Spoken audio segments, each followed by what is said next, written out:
শেখ হাসিনা ঘোষণা দিচ্ছেন দেশে ফেরার, কিন্তু তিনি চাইলেই দেশে ফিরতে পারবেন না।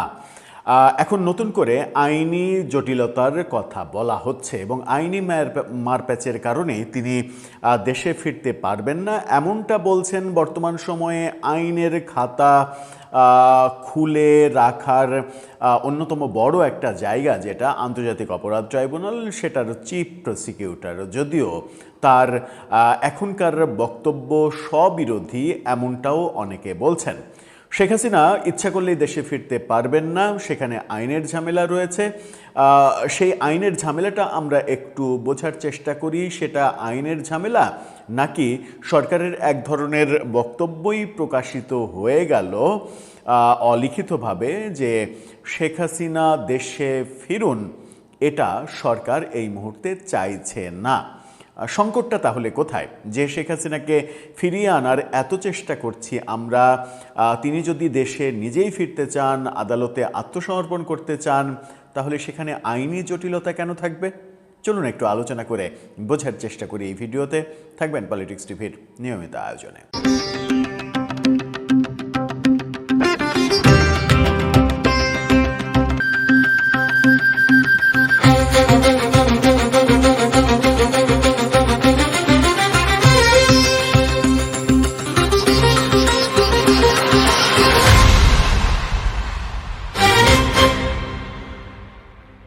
দর্শক, বলছিলাম শেখ হাসিনার ফেরাতে আইনি জটিলতার কথা বলছেন আন্তর্জাতিক অপরাধ ট্রাইব্যুনালের চিফ প্রসিকিউটর আমিনুল ইসলাম।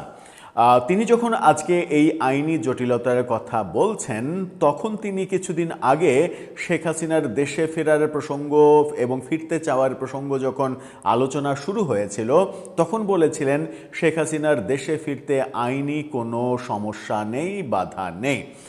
হঠাৎ করেই তিনি তার অবস্থান উল্টে ফেললেন। এখন তিনি বলছেন তার দেশে ফিরতে আইনি সমস্যা আছে এবং তিনি ইচ্ছা করলেই দেশে ফিরতে পারবেন না। অর্থাৎ শেখ হাসিনা যে চাইছেন তিনি দেশে ফিরবেন, সেটা ডিসেম্বরে হোক আর যে সময়ই হোক, সেটা তিনি পারবেন না। কেন পারবেন না, কি বলছেন তিনি?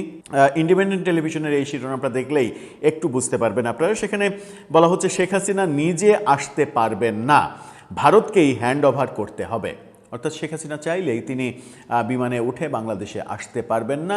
তাকে আসামি হিসেবে গ্রেপ্তার করবে ভারত, গ্রেপ্তার করে বাংলাদেশের কাছে হস্তান্তর করবে। বাংলাদেশ তাকে কয়েদি হিসেবে হাতকড়া পরিয়ে বিমানে হতে পারে কিংবা স্থলপথে হতে পারে, তাকে নিয়ে এসে বাংলাদেশ সরকারই তাকে কারাগারে প্রেরণ করবে।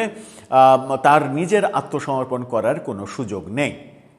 কি বলছেন তিনি আদতে? শেখ হাসিনার আত্মসমর্পণ নিয়ে আন্তর্জাতিক অপরাধ ট্রাইব্যুনালের চিফ প্রসিকিউটর আমিনুল ইসলাম বলেছেন, ব্যক্তিগতভাবে দেশে ফেরার সুযোগ তার নেই। তাকে বাংলাদেশে আনতে হলে ভারত সরকারকে আনুষ্ঠানিকভাবে হস্তান্তর করতে হবে। শেখ হাসিনার আত্মসমর্পণ ব্যাপারে সাংবাদিকদের প্রশ্নে তিনি এই কথা বলেন। তিনি বলেন, শেখ হাসিনা ভারত সরকারের আশ্রয়ে নির্বাসনে আছেন।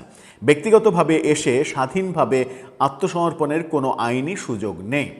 তিনি চাইলেই আসতে পারবেন না। নির্বাসন থেকে তাকে দণ্ডিত হিসেবে গ্রেপ্তার হয়েই আসতে হবে। তাকে গ্রেপ্তার হতে হবে, গ্রেপ্তারকৃত আসামি হিসেবে বাংলাদেশের কাছে ভারতকে হস্তান্তর করতে হবে। তারপরে তিনি বাংলাদেশ সরকারের মাধ্যমে আসবেন। আসতে হলে ভারত সরকারকেই তাকে বাংলাদেশ সরকারের কাছে হ্যান্ড ওভার করতে হবে। এর আগে শেখ হাসিনার যে ডিসেম্বরে ফেরার যে সর্বশেষ বক্তব্য, রয়টার্সকে দেয়া সাক্ষাৎকার, সেই সাক্ষাৎকারে চতুর্দিকে তোলপাড় অবস্থা তৈরি হয়েছে। একটাই আলোচনা রাজনীতিতে, যেন মনে হচ্ছে যে শেখ হাসিনার ফিরতে চাওয়া। শেখ হাসিনা যখন নিজে সাহস করছেন, এটাকে অনেকে রাজনৈতিক স্ট্যান্ডবাজি বলছেন।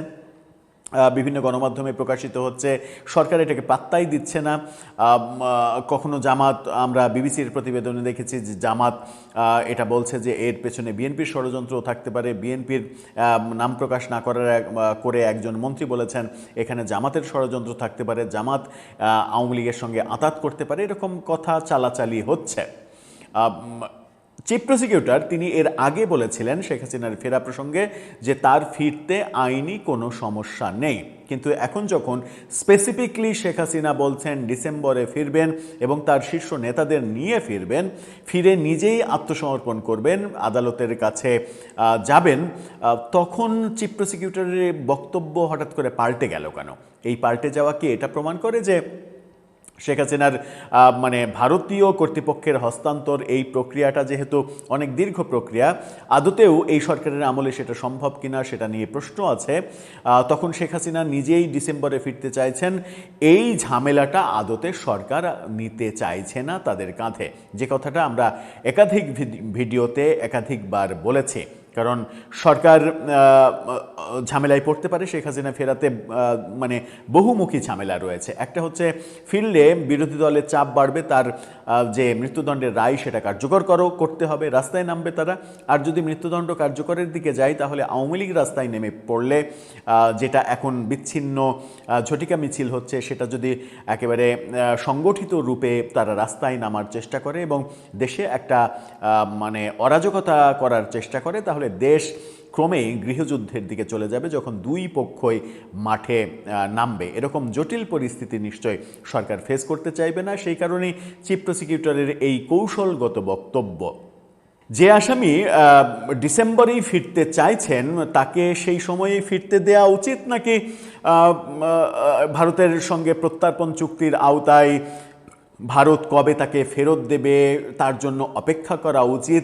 কোনটা কৌশলগত দিক থেকে ঠিক সেই ব্যাপারটা নিয়ে বিতর্ক হতে পারে। আবার এই বিতর্ক যখন হতে পারে তখন চিফ প্রসিকিউটরের এই বক্তব্য শুধুমাত্র বাংলাদেশের গণমাধ্যমকে মানে মনোযোগ আকর্ষিত করেছে সেটা বলা যাবে না। আমরা দেখেছি যে উইয়ন, ভারতের বহুজাতিক টেলিভিশন উইয়ন সহ আনন্দবাজার সহ ভারতের তাবৎ গণমাধ্যমে বিশ্বের বিভিন্ন গণমাধ্যমে চিফ প্রসিকিউটরের এই বক্তব্য ফলাও করে প্রচার করা হয়েছে। উইয়ন তাদের টেলিভিশন রিপোর্টে কি বলেছে দেখুন, সামাজিক যোগাযোগ মাধ্যমে পোস্টে সেই স্ক্রিনশটটা দেখুন।